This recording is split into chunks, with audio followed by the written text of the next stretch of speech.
I was a Memphis Theological Seminary student from 1991 to 94. And now I am the pastor of Colonial Cumberland Presbyterian Church and executive director of Room in the Inn Memphis. After seminary, I became a hospital chaplain and served at several hospitals in the Memphis area. And the longest time I served was at St. Jude Children's Research Hospital. I was at Memphis Theological Seminary from 1998 to 2000. I did the MAR, the Master of Arts in Religion. Now I'm actually the president of Crosstown Concourse, and I've been working on that project since 2010. One of the main principles here is scholarship, piety, and justice. And so all of those elements, those tenets of what it means to be a Christian, what it means to be in ministry, and what that looks like for all persons, no matter the color, the race, the gender. We try to figure out what God's word, what God's love looks like for all people. It was beautiful to see all of these various persons from different denominations come to learn a particular goal and objective. And it just seemed like everything that we were learning and discussing in the classes, I could apply immediately to what I was doing, in my work. My life was turned upside down pretty much the day I walked into MTS, and I'll say maybe right side up. The way that I look at life now, my ethos, my paradigm, as a touring musician, as a minister, because again, my coming here had to do with me at some point coming to grips with my identity, like who are you? And, I had to get comfortable with the thing that I knew deep down, and that is that I am a minister who holds a saxophone. But coming here was super important because it skidded me onto the side of the freeway to say, you are called, but not ready, because your parish, your congregation is the world. And so, and I'm performing recording with Muslims and with atheists and with people who happen to love Jesus like I do. But I needed to have myself sorted out to be prepared for that kind of ministry. I don't know that education is made to prepare people for everything that comes up. Nobody prepared me for the pandemic. Like, that didn't happen. Yet, what MTS strives to do is to give good, strong biblical understanding of what it means to be a person of faith. My experience was that I was much more emotionally and spiritually healthy when I left here. I was much more conscious and aware.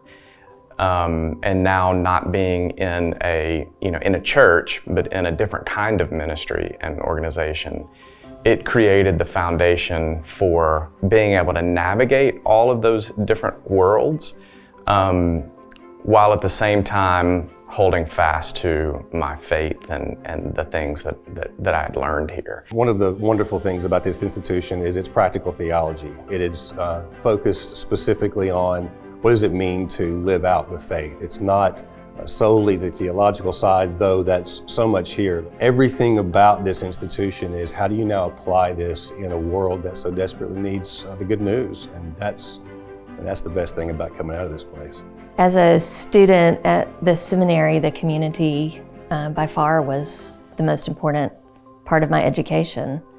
The classroom experiences became community experiences. Listening to each other, learning from each other. Professors really drew us into that community. And I think that the relationships that I built during those years have continued to be the most important relationships in my life. What makes Memphis Seminary unique, I think, is going back to the people, the diversity of it, and just the the number of different denominations that are represented, the location in Midtown Memphis, right on the corner of East Parkway and Union, really being set in the middle of everything and not cordoned off, in some academic ivory tower. And so I would say Memphis Seminary is academically rigorous, but it's also applied. And how does this apply to your life as a pastor, or your life as, whatever you may be doing at the time, nonprofit, for-profit, whatever. I think it's unique because of the setting. It really forces people to really think about how all of that is implied in their own lives and the city as a whole. When you come here, and I'm hoping that you do, keep in mind that what goes on at this place can't happen without you and your support, without your financial support, and telling other people about Memphis Theological Seminary. In fact, it'll go away. But this is about, making great soldiers of the cross, making great, witnesses to who God is out in the world and what great need is out there and how you can be part of the solution. The reason I continue to support MTS, the reason that I've brought students to MTS, the reason I agreed to serve on the board of MTS, and anything that I can do for this institution is because I've watched the amazing work that it has done in God's kingdom. We live in a world that needs God's kingdom, and we know that. That's why we're Christian. And to watch this place radiate out of here and into so many different corners of the world has been incredible to watch, because I know what happens here then is replicated in other places.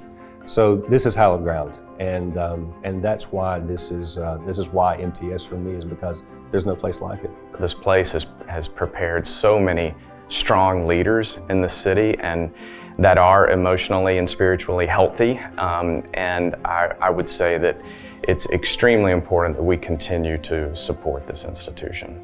If I were talking to somebody about going to seminary, I would say that MTS offers everything that you need to be educated theologically, but also offers real life ministry experience. Encourages students to be out in the world doing the kinds of ministry that they're learning about in the classroom.